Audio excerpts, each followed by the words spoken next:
Boa noite, bem-vindos ao Jornal do Rio de hoje. Seguimos a partir de agora com as principais informações aqui do nosso estado e da nossa cidade. Damos sequência aí à cobertura especial sobre o sequestro de um ônibus que ao longo de todo o dia e principalmente nas últimas horas você vem acompanhando aqui na tela da Band. Esse ônibus que saía de São Gonçalo em direção ao centro do Rio de Janeiro, na altura da ponte Rio-Niterói, o sequestro foi anunciado, 37 pessoas foram feitas reféns. O sequestrador foi atingido e morreu por atiradores de elite, disparos feitos por atiradores de elite da Polícia Militar. Ao longo de todo o dia, conversamos com reféns que ficaram aí sob a mira desse atirador que não estava só com uma arma, mas também com gasolina e um aparelho de choque. A gente tem, inclusive, a palavra de algumas dessas vítimas.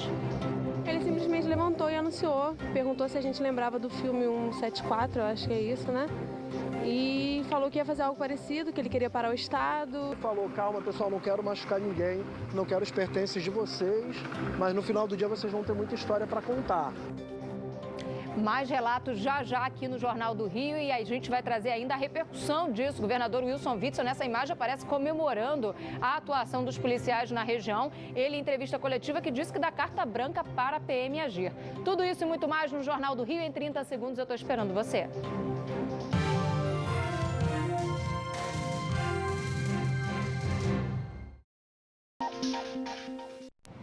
Jornal do Rio agora no ar, seguimos com a atualização para você sobre esse caso de sequestro de um ônibus que saiu cedo de São Gonçalo em direção ao centro do Rio de Janeiro, na ponte Rio-Niterói, ainda nas primeiras horas da manhã. O sequestro foi anunciado, 37 pessoas feitas reféns ficaram aí sob a mira desse sequestrador durante várias horas, até que atiradores de elite da Polícia Militar fizeram a abordagem, fizeram disparos e conseguiram atingir esse sequestrador. A gente tem todos os detalhes desse caso chegando agora na reportagem da Camila Greco e também do Sérgio Colonese, que desde cedinho acompanharam detalhe a detalhe direto da ponte Rio-Niterói.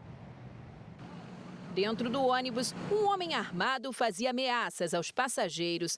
Além disso, garrafas PET cortadas e com gasolina foram penduradas. O coletivo que saiu de São Gonçalo, na região metropolitana do Rio, seguia para o Estácio, na região central da cidade, quando o sequestrador deu ordens para que o motorista atravessasse o veículo na via. Policiais militares e rodoviários federais foram os primeiros a chegar no local. A todo instante, eles tentavam negociar com o sequestrador para que ele se entregasse e liberasse os reféns. A hora passava e o clima de tensão só aumentava. Homens do Batalhão de Operações Especiais, o BOP, chegaram e assumiram as negociações. No total, 6 reféns foram liberados. Esta mulher saiu visivelmente abalada. Já esta outra passageira chegou a desmaiar e foi atendida no local.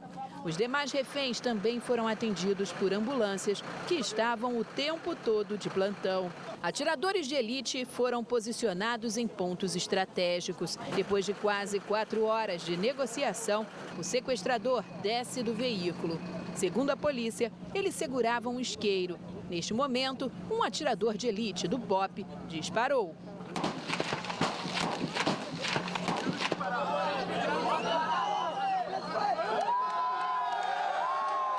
William Augusto da Silva, de 20 anos, chegou a ser levado para o Hospital Souza Aguiar, no centro, mas morreu depois de sofrer uma parada cardiorrespiratória. A polícia afirmou que a arma de William era de brinquedo. Nenhum passageiro foi ferido. O governador do Rio, Wilson Witzel, chegou de helicóptero ao local e cumprimentou os envolvidos na negociação. Essa solução que, infelizmente, não era a melhor possível. O ideal é que todos saíssem com vida, mas nós tivemos que tomar uma decisão de salvar os reféns. A pista sentido Niterói só foi aberta por volta das 10h20 da manhã. Enquanto isso, aqui do outro lado, a Polícia Civil realiza a perícia. Somente quando ela terminar, o trânsito será liberado. Enquanto isso, o congestionamento já passa de Itaboraí. As principais vias expressas do Rio também sofreram com grandes congestionamentos. O ônibus foi levado para a Delegacia de Homicídios de Niterói. O trânsito na ponte Rio-Niterói foi completamente liberado por volta das 11 horas da manhã. E ainda no fim da manhã, a cúpula da Segurança Pública do Rio de Janeiro se reuniu para uma entrevista coletiva, também com a presença do governador Wilson Witzel. Nessa entrevista, os detalhes foram dados sobre essa ação de hoje e o governador disse que dá carta branca para a Polícia Militar atuar nessas ações. Olá, Thaís. Olá a todos. A entrevista coletiva aqui no Palácio Guanabara durou cerca de 1 hora. Além do governador, Wilson Witzel, participaram também representantes da Polícia Rodoviária Federal, da Polícia Civil e da Polícia Militar. Entre eles, o tenente-coronel Maurílio Nunes, que é o comandante do Batalhão de Operações Especiais, o BOP, e que coordenou toda essa tentativa de negociação e também a ação tática do BOP durante esse sequestro na ponte Rio-Niterói. Segundo o coronel Nunes, uma psicóloga que trabalha no BOP também acompanhou as tentativas de negociação e depois de cerca de 2 horas concluiu que o sequestrador tinha um perfil psicótico, de desequilíbrio emocional. Ele vinha fazendo alguns procedimentos, alguns contatos, alegando que iria se matar, queria se jogar, como o governador falou, da ponte com um refém, poderia até atirar fogo, pediu dinheiro para tentar, senão ia matar 10 reféns. Ele, antes daquele momento, ele desceu do ônibus e apontou a arma para uma das vítimas. E ele voltou para o ônibus. Entendam, senhores, a todo momento temos que levar em consideração sempre que o armamento era real. Além do armamento simulacro que ele estava com uma faca, ele estava com um isqueiro. A gente estava muito preocupado, porque todo o ônibus estava armadilhado. Ainda segundo o comandante do BOP, os tiros foram disparados no momento que o sequestrador estava mais exposto e sem colocar em risco a vida das vítimas. O governador Wilson Witzel afirmou que agora eles vão fazer um estudo do caso e descobrir os motivos que levaram o sequestrador a tomar uma atitude como essa, até para evitar novas situações semelhantes. O governador também comentou o fato dele ter ido até a ponte Rio-Niterói logo após o desfecho do caso e comemorado, portanto, o sequestrador ter sido abatido, ter sido neutralizado pelo policial do BOP. No momento que eu desci do helicóptero naquele local, a população aplaudiu, não pela morte do criminoso, mas aplaudiu por termos salvado vidas humanas. E eu não pude também me conter naquele momento de estar feliz de ver que aquelas pessoas iam voltar para casa. As investigações do caso, o protocolo, seguido pela Polícia Militar e todos os detalhes dos impactos provocados no trânsito dessa ação, desse sequestro, você acompanha ainda nessa edição do Jornal do Rio. O intervalo é rápido e a seguir também vamos falar sobre os reféns, relatando os momentos de tensão vividos dentro desse ônibus parado na ponte Rio-Niterói. Voltamos a falar sobre esse sequestro de um ônibus que aconteceu mais cedo, interditando por completo a ponte Rio-Niterói, causando um verdadeiro transtorno para quem precisava circular pela região metropolitana. O sequestrador, William Augusto da Silva, disse inclusive que a meta dele era parar a cidade e ele conseguiu. O congestionamento só aqui na capital, só no Rio de Janeiro, foi de 114 quilômetros, o pico que aconteceu por volta de 8h15 da manhã. Para você ter uma ideia, você que está em casa, num dia normal chega a 48 quilômetros, ou seja, a situação bem mais complicada, não só aqui na região do Rio de Janeiro, da cidade do Rio, mas também em toda a região metropolitana, Niterói, São Gonçalo, Itaboraí, Magé, todos impactados por conta dessa situação no trânsito. A alternativa, pegar o transporte aquaviário, ou seja, as barcas. E aí, o aumento de passageiros chegou a 75%. O Tiago Carvalho circulou aí pela cidade e também por Niterói, traz todos os detalhes para a gente agora. Quem tentou sair cedo de Niterói para trabalhar ficou preso no engarrafamento. Desde 20 para 6 da manhã aguardando aí o desfecho aí desse sequestro aí. Já avisei o chefe, já tá me aguardando lá. O fechamento da ponte Rio-Niterói causou reflexos na cidade e uma operação especial precisou ser montada para desafogar o fluxo. Imediatamente fizemos o fechamento de todos os acessos à ponte, orientamos os usuários que a ponte estava fechada, todos os acessos estavam fechados. Quando a gente estava com um trânsito muito ainda intenso em Niterói, solicitamos as viaturas e as motos para que ficassem fazendo um policiamento mais intensificado, voltado exatamente para não que tivesse nenhum tipo de assalto, algum tipo de arrastão na nossa área aqui. A recomendação da Prefeitura de Niterói foi priorizar a travessia para o Rio de Janeiro, fazendo uso das barcas e catamarãs. O serviço foi reforçado e o número de passageiros dobrou. Normalmente eu chego no trabalho às 9, já estou chegando no trabalho lá por volta das 11 horas da manhã, por aí. Normalmente você vai pela ponte? Normalmente vou pela ponte e vou de carro, deixei meu carro estacionado ali na rua ali atrás, e vou pegar o catamarã aqui e vamos trabalhar, né? Deliette mora em São Gonçalo e todos os dias pega a linha de ônibus que foi sequestrada. Hoje, por sorte, acabou se atrasando e pegou a aliviada o deslocamento mais longo para ir ao trabalho. Hoje foi uma opção fugir para cá. É um susto, porque eu poderia estar dentro dele, né?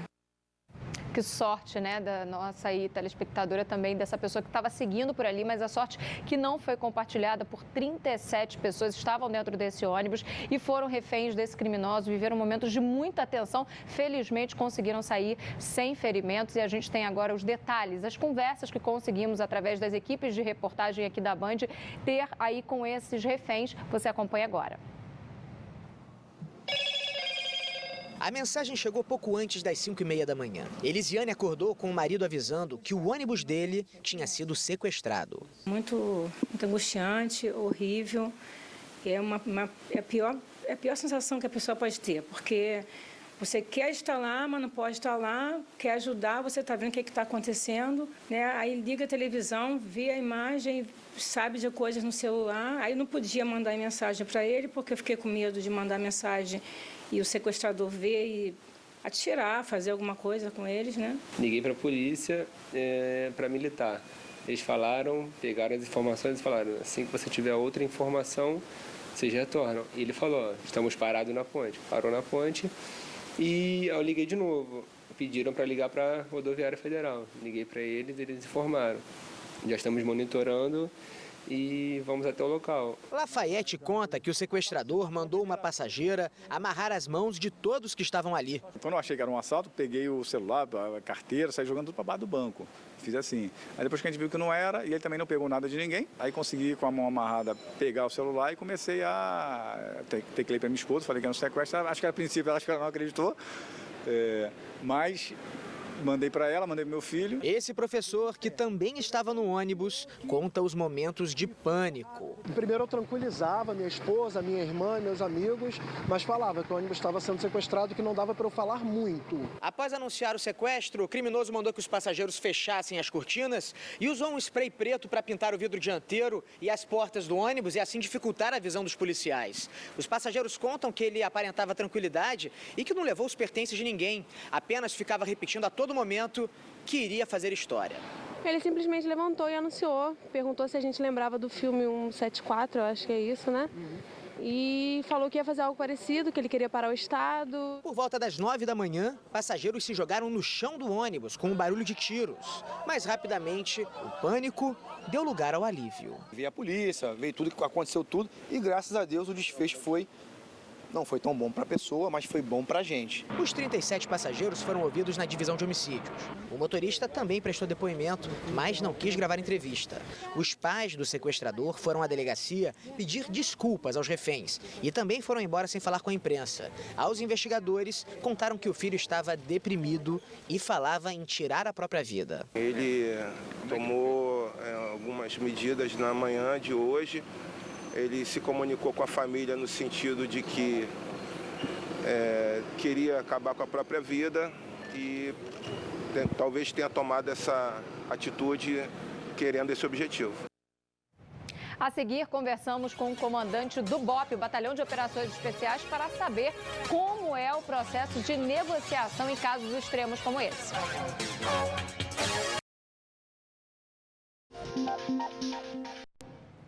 O sequestro desse ônibus hoje, que parou a ponte Rio-Niterói, fez muito carioca, muito fluminense relembrar de casos que já aconteceram aqui no estado, como, por exemplo, o ônibus 174. E a gente tem informação agora, um resumo dessa situação com o Alexandre Tortoriello.